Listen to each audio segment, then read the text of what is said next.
Hey guys, it is Paul here, and welcome to another episode of In Your Mind, my podcast. Today we got to sit down with Allie Archer. She is your go-to for social media. She's a travel blogger, she's an entrepreneur, she's everything. And we get to learn all about mindset. We get to hear how she found her voice. I mean, so many good things, you don't want to miss it. So enjoy.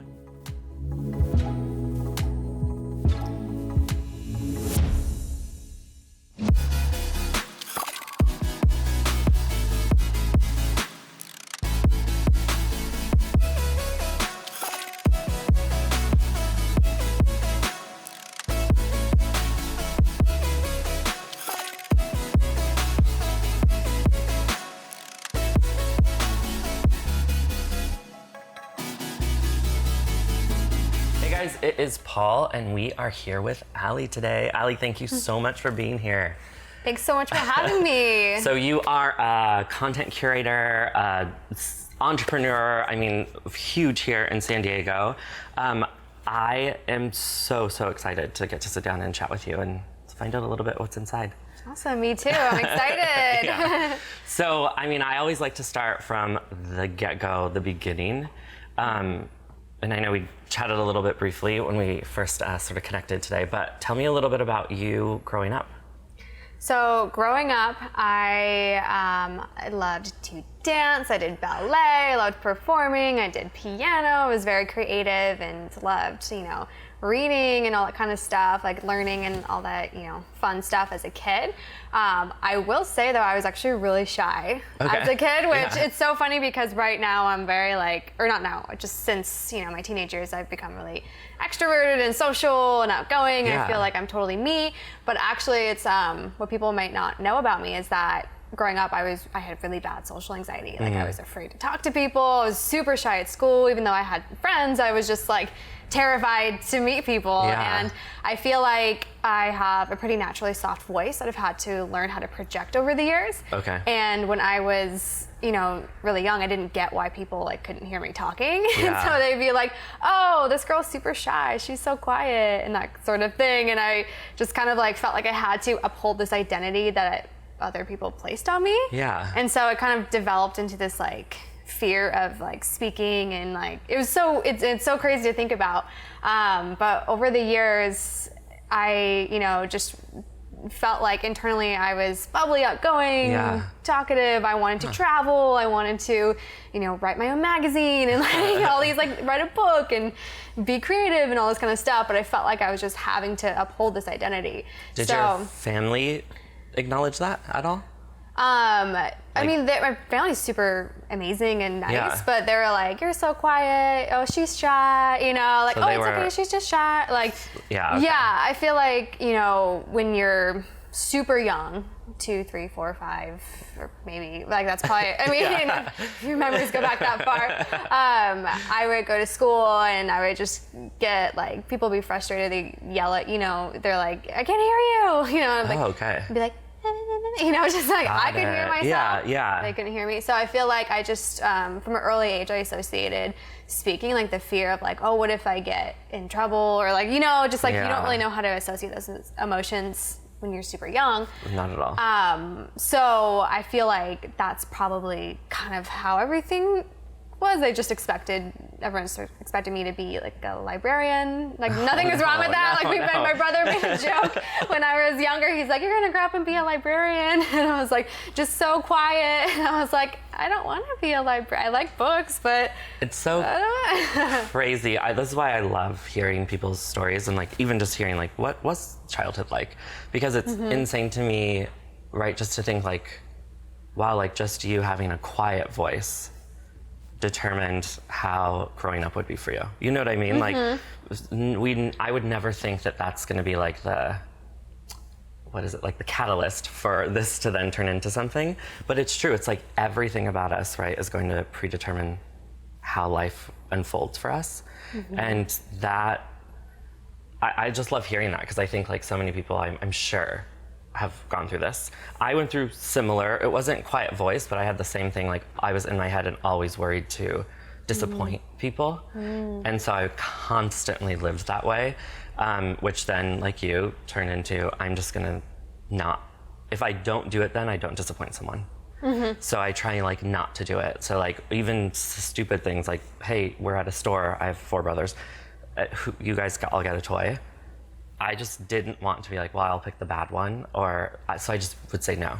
Oh. You know, like it turned into that. Mine was all in my mind. It was all anxiety. I still today am like suffer with like crazy anxiety sometimes, but it wasn't social. And it makes sense why yours would be social because it has like so much to do with like you and your voice. Yeah. Like voice figuratively and right? Like both. Like I think that's crazy that really determined how things unfolded for you. Yeah, and it kind of like blows my mind looking back because it feels like that's such a different life in a sense. Like I was always me, but at the same time I felt like I had this like layer that I placed on myself, and I didn't really know how to like be proactive as, you know, a child, as a teenager, to really kind of work through that. And then summer before my senior year of high school, I actually attended a leadership conference, and it was actually here in San Diego, but I grew up in Seattle in the cloudy rain, so I wanted to come to California and just go to the beach because I was like, I just want to live the OC life, you know, so it used to be my favorite show. And it was like one of the biggest turning points ever in my life, and I just learned a lot about leadership. I felt like, you know, nobody knew me there, so I could just be completely myself, and I made so many friends, and I just felt like I was just being my highest version of myself, even though I was still like 16 years old. And one of the biggest things at the end of that conference, it was like, you know, just the urgency component. It was like, you need to be a leader today. You can't wait till you get to college. You can't wait till you're 25, 30, 40, 50 years old. Like, you need to take action now. And you need to, like, you don't know how much time you have left on this planet. Like, why are you waiting to be who you fully can be? You have so much potential. And I was like, like, I'm not going to wait till college or when I'm older just to be myself. And I realized in that moment it was like a decision. I was deciding to embody this like shy, quiet girl, even though I didn't feel like that was me. Yeah. And when I got back home after that conference, I just was like, screw that, you know? And so I just became completely myself, really outgoing. And senior year of high school, I actually ended up leading a junior high dance team for my senior project. So that was something I never would have done, you know, freshman, sophomore, junior year. I would have been way too afraid. Family and friends take that total transition immediately? I think everyone was just like, oh wow, like you're so like you're really chatty today, you know, like you know, like when you're with the adults when you're like young, you're like. I it was so funny, and I make jokes, or I used to make jokes when I realized I'm like, oh, I'm talking a lot. I'm making up for lost time. But I feel like people were very, you know, when you're just being yourself, I feel like people are just like, wow, they're so, you know, you're just like vibrating at that high level. And everyone just, you're more magnetic. And I feel like people just gravitate toward people that are like just who they are unapologetically. I think that's so crucial what you just said, like magnetic. You become more magnetic because for some people that are dealing with anxiety, whatever that's holding them back, even just that step to be who they want to be, that then becomes a roadblock for them because then they don't know how they're going to be taken, right? They don't know how people will react to it. But you're right. You are magnetic when you're at your highest self. And it's funny because I've tried to look back to my high school version of myself. I'm like, why was I so afraid of just being me? Because it's it's socially acceptable to be outgoing and chatty, you know? It's like more than it is being shy, which is, you know, you can be whoever you are, but that's just, I feel like in general, that's how things were. But I remember, I'm like, if I look back, there are times when I just like random things, like we go to class and there was a girl that would always wear a sweatshirt and jeans, and then one day she wore a dress, and everyone's like, wow, you're wearing a dress. It's like, oh, this is different. It's noticeable. And being different, like our mind associates something that's different is unsafe. So I think just the fear of like, something's gonna be different. What if, you know, people make all these comments and they're like, why are you so weird? Even though you're just chatty, so. But yeah, it's so crazy, like thinking that, you know, was such a big part of my childhood, but then ever since, you know, that turning point with that conference that I did, my life completely changed. I got involved with a ton of leadership stuff in college. I have my own business now. I've traveled the world. How do you, or why, Yeah. I guess, do you think that resonated with you so much at that age? You know, like, I feel like I've gone to leadership stuff in high school, and maybe I was not the right candidate for it, but like, I was like, yeah, okay. Like, you know, you're a kid, right? So you're just like, I hear it, let's move on. But you took it in. So why, like, was it that particular thing? Was it something about you growing up? You were just susceptible to it? I never did anything like leadership related up until that point, just because I knew that would put me out of my comfort zone of being, you know, in front of people. And it's so funny because I love public speaking today. Like, I've had jobs where public speaking is my main component, and it's like the best thing ever. So it's so funny that it was so different. But I think at that time it was just, you know, I don't know if we talk about the universe or whatever, Yeah, it's like my please. life plan. I think it was like, okay, now is the time. And I just felt just so like ready. Yeah. And it just resonated with me so much. And I think what I really liked about that leadership conference that I was in is that it was very like experience-based learning, which was so different than your traditional school setting. So I feel like I learned a lot in general, and I really liked that.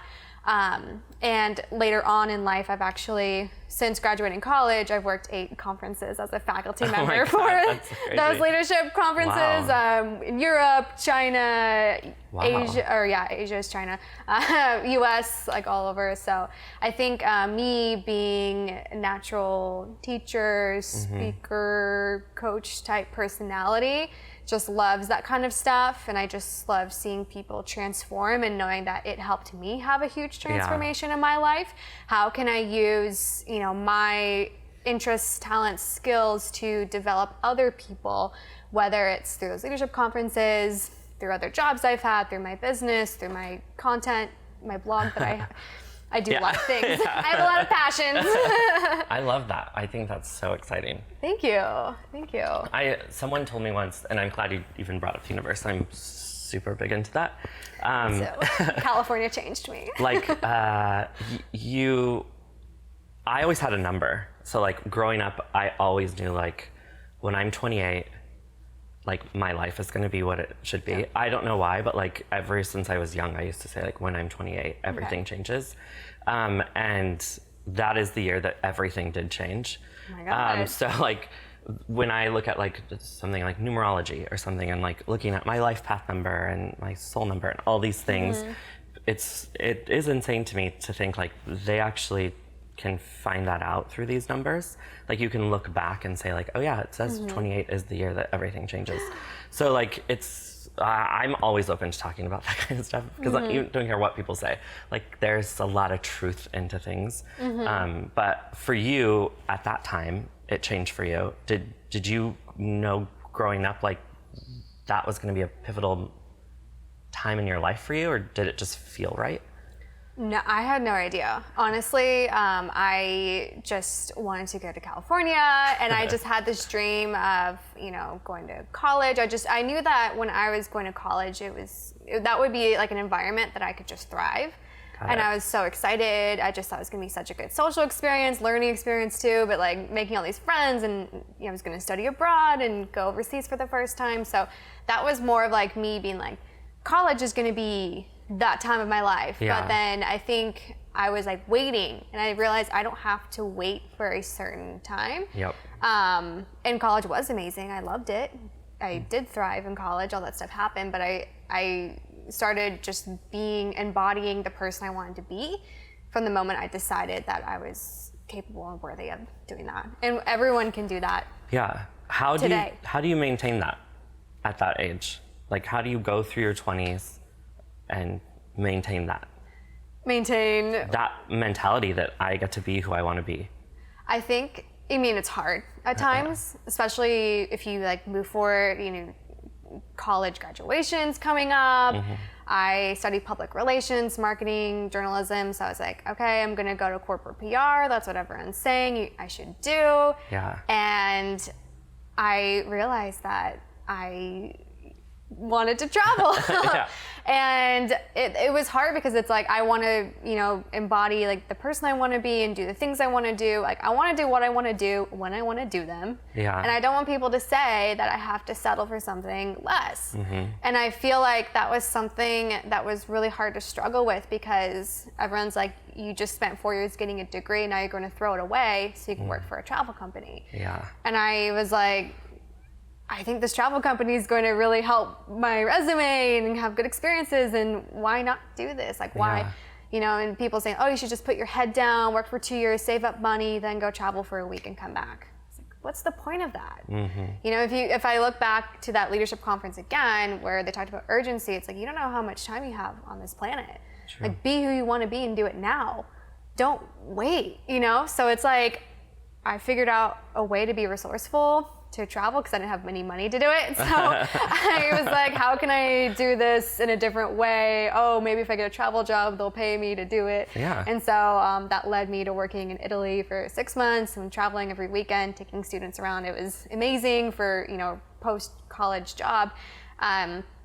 But yeah, I just realized, I'm like, there are things I want to do. If I were to die young, hopefully not. Yeah. Universe God. But if that were to happen, it's like, I don't want to regret things. And I think that was a big, I feel like I've just always had, anytime I've been struggling with wanting to do something that was more out of the norm, follow my intuition, or just, you know, do things that light me up, that people say like, oh, you shouldn't do that because you don't have the money. Well, make it resourceful and find it. All these different things. Yeah. It's like, I feel like anytime I've been struggling or have been in some sort of funk, I've still had this resilience, if that's the right word. Yeah. That I've never gotten to the point where it's like, what's the point of life? You know? And I feel really grateful for that because I know so many people struggle with that. Yeah. But I've always, any low point that I've had, it's like, I know I'm going to bounce back from this. And I know that there's a purpose. If I'm alive, if I'm breathing right now, there's a reason why I'm here. I'm here to do something. And if it's okay if I don't have clarity in this exact moment, I just need to focus on what's next, focus on what feels good. And when you take action in terms of alignment and what is, you know, going off your intuition, then the things start to fall into place. I've had so many instances in my life where when I took like action against my intuition, where things sucked. Yes, and if I took it with my intuition, everything was, it was like miracles just happening left and right. So I don't know if you've experienced anything like that too. I actually love that you even talk a little bit about, you know, you went through things, everybody goes through things. But for you, you've always been able to maintain that mindset, right? Like you've never gone to that low point, which is amazing. I think I was like talking to someone a little while ago about this whole idea of everybody now is a coach, right, and a motivational speaker, and they were talking about going to these workshops that teach you how to do that. And in those workshops, they look for this, where's your low point? And then that's what you use to help people, this low point. But I think not everybody has to have that low point. And so what we were talking about was people like felt like tried story. to like make up these low points or these things to then feel like, well, that's the way someone can relate to me. But I think there's so many people though that don't need it, that don't have it. And you then get to relate to those people too. Because we were literally just having this conversation of like, oh God, coaches making up these crazy stories or something just so that they can resonate with whoever they're working with. And I just love that because we all go through something, but it doesn't have to be, you have to have a low point to make an impact. Exactly. And I totally agree with that. And I can't believe people would make up stuff that like makes me sick to think about. Especially because it's, you know, you can find lessons in every single thing that happens in your life. For sure. And it doesn't have to be going bankrupt and being homeless when you previously lived in a more multi-million-dollar home. You know, I've heard stories like that, and it's insane. People bounce back from that stuff. Hopefully, I never have to do that. Hopefully that won't be in my story one day. I think like we all have this gift, right? Like everyone has some kind of gift. And even just meeting you today and hearing, it's obviously clear then your gift is your mind and your mindset and really being resilient in that. Because it's not by far, that's like my weakness. So like that is your gift by far.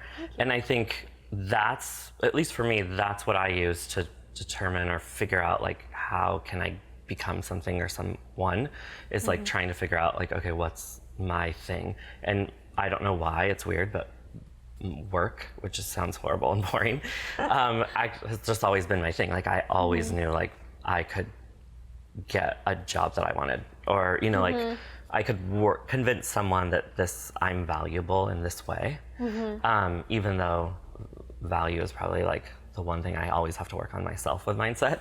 With work, it was never there. Like I never, I guess, faltered, right? Like I never questioned things. I knew that was like my go-to.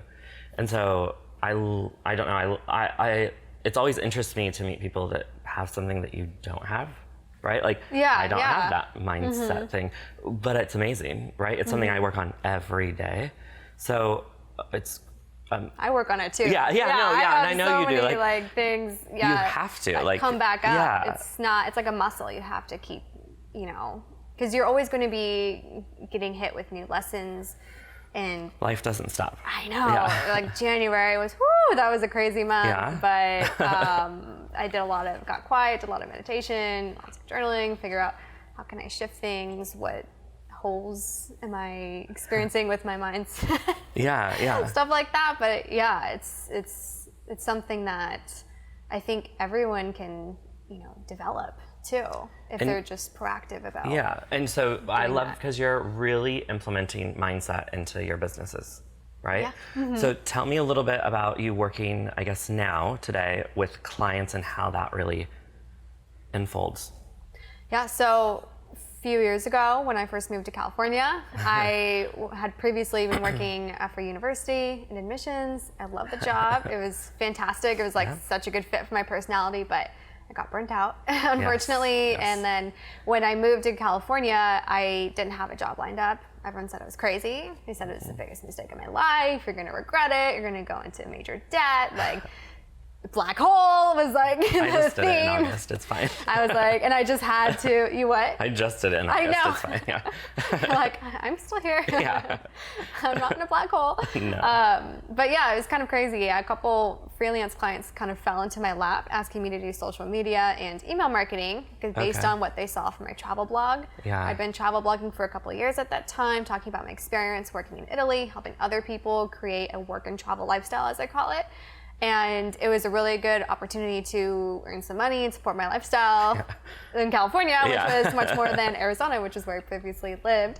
And it kind of just snowballed from that aspect. That's awesome. I gave myself 5 months because I said I'll do this for 5 months. I'm going to go to Southeast Asia for 5 or 6 weeks.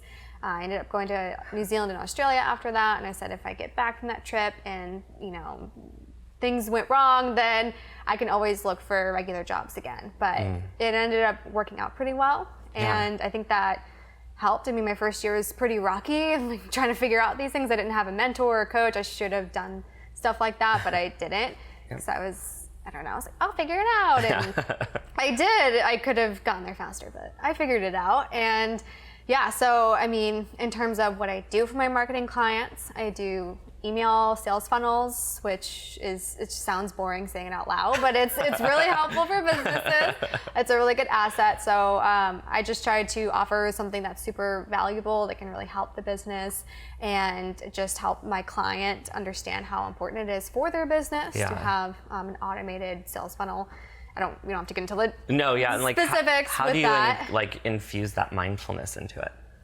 Into your business, talking to them. Yeah. Well, in terms of, you know, working with clients, I don't try to make it this crazy long process. I say like, let's, you know, trim the fat. Let's do what's going to be the highest value for, you know, the best like use of our time, the best platforms. And so let's be specific with all that. No, we don't have to do every single platform. Like, let's do what works. And then as far as like my day-to-day goes, I really try not to burn myself out. I'm an Enneagram 3, which is a personality thing. Do you know your Enneagram? I'm pretty sure I was a 3 too, but I need to double check. I feel like you sound like a 3. Yeah, I feel like we have I'm some things pretty in common. positive I was a 3. My like numerology, like my main number is a 3, and in numerology it's about like a 3 is a creator. So like that whole gift thing, like mine is always like I can always like put a puzzle together, like make something happen. Oh, that's so cool. So like, but I'm pretty sure with Enneagram, I just did it for the first time like not even a year ago. Okay. And 3 just keeps popping into my head. 333. Yeah. That's the alignment Yeah. number. Yeah. Right? I'll send you the link if you want to take it. Oh yeah, in the you should. future. But So yeah. what is a 3? So Tell us what a 3 is. A 3 is, I'm like, I love being a 3. I also hate being a 3 because it, you know, when you're stressed out, it describes me perfectly. Yeah. Basically, a 3 is an achiever. So they're really hard workers. They're very driven. They have a big purpose. They want to inspire people. They want to speak on stages and, you know, help people. Like, that's totally me. And there's amazing things. But then when 3s get stressed out or burnt out, they become like workaholics. They connect sometimes their self-worth with their achievements. So if they don't achieve as much financially or have like certain titles, sometimes a 3 can get like, feel like they're like a failure, you know? And so I've definitely gone through that multiple times in my life that I'm like trying to not have that come up. But yeah, so sometimes I feel like that comes up for me, and especially when you work for yourself, it can be hard to turn off. So something in terms of mindfulness with my business, I've been trying to focus on, you know, if I don't have to have an early meeting, I'm not going to set my alarm. I'm going to sleep and not feel guilty about it. Really try not to feel guilty about sleeping as long as my body needs to. Because if my body needs to function at its highest performance, you know, in order for me to mentally give my best for my clients. And I've tried not to, you know, work really late on my laptop or whatever. And I try to like cut off around 6 p.m. if possible. I do meditation every morning. Usually, sometimes I skip it, but I forget. But I like to, you know, meditate, read, and kind of see how I can be my best self so I can give to my clients without taking away my energy. Love that. It's not perfect, but it's good, right? It's something you have to learn, and we have to hopefully master or attempt to. When did you get into sort of like that different personalities types and things like that? Oh, I love that stuff. I've always loved like personality like quizzes. Right? It's like probably one of my most favorite things ever. Actually, oh my goodness, that leadership conference that I did, we had one about animals. It was peacock, koala, owl, and lion were the 4 types. And when I did that, I was at the beginning of the conference. I got koala, which is more like quiet, shy, reserved. And then I retook it in college, and I got peacock, which is like live at the party, love to talk, love to be creative. And I've like every time I take it, I'm still a peacock. It's like so high. So I thought that was just so fascinating because I always say self-awareness is the key to growth. When you know how you operate and how other people operate, you can not only communicate really well with other people, you can also figure out where your strengths are and focus on those, because your strengths are more likely aligned with what you like to do and why you're put on this planet. So how can you use that? So I got into that, you know, other personalities more later on, like Myers-Briggs. I feel like every time I find a new one, it's like I'm on Instagram, like searching the hashtag. Obsessing. That's amazing. But yeah, when did you start getting into all that stuff? Honestly, like just about a year ago. Like, I did a lot of change, and so we moved here in August, and for a year prior to that, I would say I was doing a lot of like reflection and discovery and things like that, and that's what brought on even this like idea for podcast of like hearing people's stories, because that's what helped me the most. Was like help me find pieces of myself actually through people's stories. It's amazing. So yeah, I love it. So I want to ask you one final question. Okay. What piece of advice would you give that little girl that was so quiet today? Oh, I would say be who you are authentically. Just decide that you can be the person you want to be, and just don't be afraid to shed this layer. And it's hard because it's like when you're a kid, you don't realize what's really happening. Yeah. You know, your brain's not developed as much. But I guess I would just tell her that you are loved unconditionally no matter what. And you being yourself is going to be the magnetic, you know, thing that draws people in. And life's way more fun when you just be who you are. So just do it now. Perfect. Don't I wait. Love it. Thank you so much, Allie. That's amazing. Thank you. Everybody go be who you are supposed to be. And we will see you next time. Thanks, guys. Hey guys, I hope you had as much fun and learned so much just like I did. Thank you so much to Allie. We learned so much about mindfulness and finding your voice and really overcoming different forms of anxiety. I loved everything about it. Content just like that is coming to you every week, so make sure to tune in. Subscribe, follow, like, share, let everybody know about it. We can't wait to hear from you.